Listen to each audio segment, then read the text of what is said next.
Hello my gardener friends, मैं रश्मि। आज आप लोगों के साथ इस बहुत ही खूबसूरत पौधे के बारे में जानकारी शेयर करने जा रही हूँ। ये देखिए, इसे गोम्फ्रेना के नाम से जाना जाता है। ये पौधा बहुत ही खूबसूरत होता है। इसके जो फ्लावर्स होते हैं ये लॉन्ग लास्टिंग होते हैं। ये देखिए, मतलब ये जो फूल होते हैं एक बार खिलते हैं तो ऐसा नहीं कि दूसरे दिन तीसरे दिन मुरझा जाएंगे। ये बहुत ही लंबे समय तक पौधे पर बने रहते हैं। तो दोस्तों, इसका जो पौधा है ये बहुत ही हार्डी होता है और इसके जो फ्लावर्स हैं ये बहुत सारे कलर्स में अवेलेबल होते हैं, जैसे वाइट, ऑरेंज, लाइट पिंक। ये देखिए मेरे पास ये मजेंटा कलर है, ऑरेंजेस, ऐसे बहुत सारे कलर्स होते हैं जिसमें कि ये फ्लावर अवेलेबल होते हैं। तो दोस्तों, ये जो पौधा होता है ये सीधे सीधे बढ़ता है और झाड़ीनुमा शेप लेते जाता है। ये देखिए अभी पौधा बहुत ही छोटा है और इस पर कितने सारे फ्लावर्स लगे हुए हैं। ये बहुत ही छोटा पौधा है।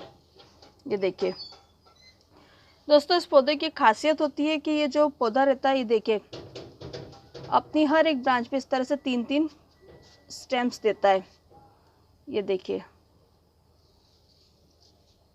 ये देखिए, और इन पे फिर फ्लावरिंग स्टार्ट होती है। ये देखिए, ये इधर पे ये 3 इसने स्टेम दे रखा है और इस पे फ्लावरिंग स्टार्ट होती है और फिर ऊपर जाकर वापस से ये ऐसे रहेगा।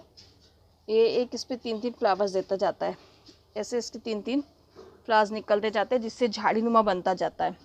तो दोस्तों, इस पौधे को अगर आप एक बार अपने गार्डन में लगा लें तो दूसरे बार आपको इस पौधे की ना तो ख़रीदने की ज़रूरत पड़ती है और ना ही इसे आपको बार बार उगाने की ज़रूरत पड़ती है। ये सेल्फ प्रोपोगेट होता है।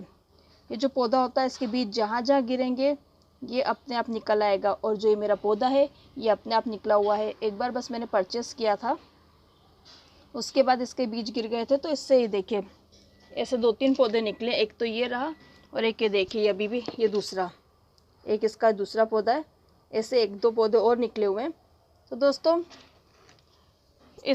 ये जो पौधा ये देखिए बहुत ही खूबसूरत है। इसके फूल इस तरह से होते हैं, ये पेपर जैसे दिखते फूल, ऐसा लगता है आर्टिफिशियल फ्लावर्स हैं। तो आप क्या कर सकते हैं, इन फ्लावर्स को आप कट करके आप अपने किसी भी वास वगैरह में भी लगा सकते हैं। आप अपने घर के अंदर वास में लगा लीजिए, हमेशा ऐसे ही बने रहेंगे। इसका जो प्रोपगेशन होता है वो बीजों के थ्रू होता है। जैसा कि मैंने आप लोगों को बताया कि जहाँ जहाँ बीज पड़ेंगे अपने आप उग जाएगा।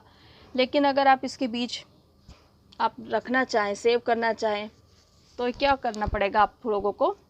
ये देखिए, ये जो फ्लावर है ये इस तरह से जैसे नीचे से ब्राउन हो रहा है। अगर मुझे इसकी फ्लावरिंग, अगर मान लीजिए कि मुझे इसके बीज सेव करने, तो मैं इस फ्लावर को ऐसे कैसे लगे रहने दूंगी।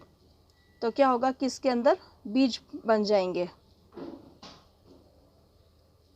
और फिर मैं जब इस पौधे को फिर जब ये बीज बन जाएंगे तो इसको हम कहीं भी डालेंगे।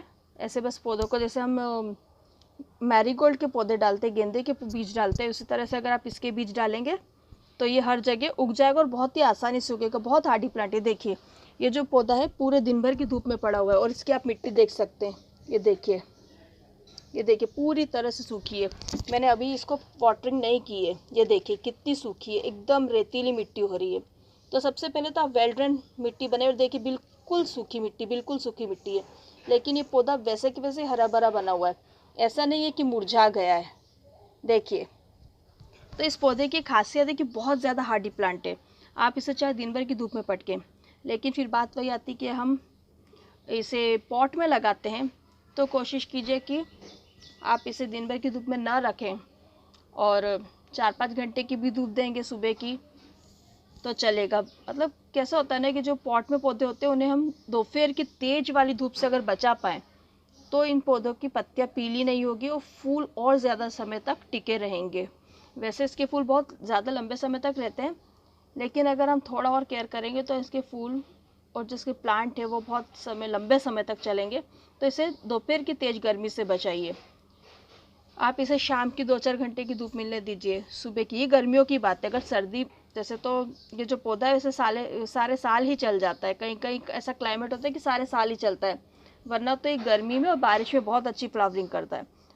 बस जब बहुत ज़्यादा कहीं कहीं ठंड पड़ती है उस समय पे फ्लावरिंग रोक देता है, वरना सारे साल चलने वाला है, एक तरह से सारे साल ही चल जाता है। लेकिन इसकी जो बेस्ट फ्लावरिंग है वो आपको गर्मी में और बारिश के सीज़न में मिलती है। तो दोस्तों मैंने आपको इसके लोकेशन की बात बताई। जो पानी है इसको बहुत ज़्यादा पानी मत दीजिए। अगर आप बार बार इसको पानी और फर्टिलाइज़र देंगे, फर्टिलाइज़र भी आपको साथ में बता रही हूँ कि अगर आप फर्टिलाइज़र भी इसको बार बार देंगे तो क्या होगा ना कि इसका फोलिएज बढ़ता जाएगा। फोलिएज क्या होता है? फोलिएज हम इनकी ग्रीन पत्तियों को बोलते हैं, जो इनकी पत्ती होती है इसे हम फोलिएज कहते हैं। अगर आप बहुत ज़्यादा पानी देते रहेंगे और बहुत ज़्यादा आप फर्टिलाइज़र देंगे तो इनका फोलिएज बढ़ेगा और ये जो फ्लावरिंग है ये नहीं होगी। तो अगर आप अच्छी फ्लावरिंग चाहते हैं तो जब पानी की ज़रूरत लगे आपको पौधे में तभी दीजिए, मतलब बार बार देने की आपको ज़रूरत नहीं है। तो दोस्तों मैंने आपसे इसकी लोकेशन की बात करी, इसके प्रोपगेशन के बारे में भी बताया और आपको ये भी बताया कि इसका आप किस तरह से फर्टिलाइज़ कर सकते हैं। फर्टिलाइज़र में अगर आप देना ही चाहें तो लिक्विड फर्टिलाइज़र दीजिए, और वो भी 15 दिन में एक बार, क्योंकि अभी इसका फ्लावरिंग टाइम है। लेकिन गर्मी बहुत पड़ती है तो डाइल्यूट करके दीजिए। एक भाग अगर आप कोई भी लिक्विड फर्टिलाइज़र दे रहे हैं तो आप उसमें 8 से 10 गुना पानी मिलाइए, उसके बाद ही फर्टिलाइज़ कीजिए, तभी बहुत अच्छे से फ्लावरिंग होगी, वरना आपके पौधे जल सकते हैं। इस बात का विशेष ध्यान रखिए। और दोस्तों मुझे ऐसे कमेंट्स भी आते हैं कि हमारे पौधे जल रहे हैं, हम क्या करें। तो दोस्तों अभी गर्मी है तो ग्रीन नेट के नीचे आप लोग रखिए तो अच्छा होगा।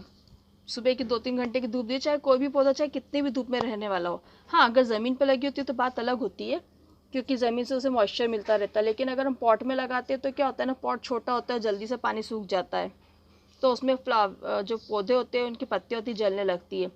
तो आप या तो ऐसी जगह रखिए जहाँ पे किसी उसे पौधों की दूसरे पौधों की छाँव मिले, तो ऐसी जगह आप पौधे रख सकते हैं। तो दोस्तों ये देखिए बहुत ही खूबसूरत पौधा होता है, बहुत ही प्यारा होता है। इसके फ्लावर्स ऐसे छोटे छोटे होते हैं, बहुत लॉन्ग लास्टिंग है। एक बार लगा लेंगे, बार बार लगाने की ज़रूरत नहीं है। इसे स्टेम कटिंग से भी लगा सकते हैं। ये देखिए इसकी स्टेम कटिंग कैसे करेंगे। मान लीजिए देखिए ये नई शूट निकली है तो आप इसके न्यू शूट लगाइए, ओल्ड शूट मत लगाइए। न्यू शूट को कट कीजिए और जिस तरह से हम दूसरे सदाबहार वगैरह के पौधे लगाते हैं ठीक उस तरह से इसका प्रोपगेशन कर दीजिए। सिर्फ छोटी सी लीव्स छोड़कर बाकी सारी लीव्स हटा दीजिए। कोकोपीट में लगाइए तो इजीली ग्रो करेगा। कोकोपीट में मीडियम सॉफ्ट होता है तो बहुत ही आसानी से जड़ निकल जाती, फैलने का मौका मिलता है। तो आप कोकोपीट में इसका प्रोपगेशन कीजिए, बहुत ईजीली हो जाएगा। ये देखिए दोस्तों, उम्मीद करती हूँ दोस्तों आपको मेरा वीडियो पसंद आया है। पसंद आया तो इसे लाइक कीजिए, शेयर कीजिए, मेरे चैनल को सब्सक्राइब कीजिए, साथ में बेल आइकन का जो बटन है उसे ज़रूर से प्रेस कीजिए ताकि मेरे हर वीडियो की नोटिफिकेशन आप लोगों को तुरंत में मिल सके। मिलती हूँ आपसे नए वीडियो में नई इन्फॉर्मेशन के साथ। Bye friends.